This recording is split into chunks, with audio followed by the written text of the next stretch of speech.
almachar yu daaray alquran la juyti ji foofu ca Touba magasin Baye Dame ci le 20 novembre bii la mbind mi di commencé ci njiit li Serigne Balla Diop nga mën koo woo ci 76 888 40 42 wala 77 726 61 87.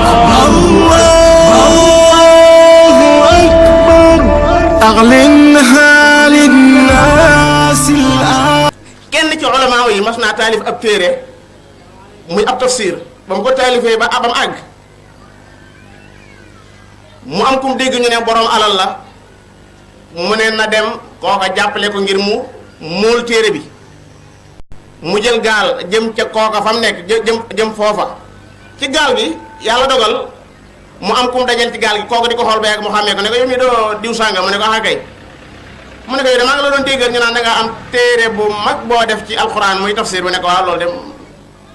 mu ne ko man de bëggoon naa bala ngaa wàcc gaal gi nga leeralal ma iyyaaka na'budu wa iyyaaka nasta'iin lu muy tekki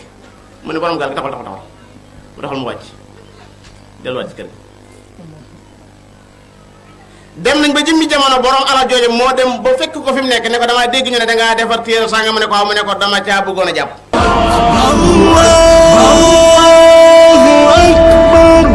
أعلنها للناس الآن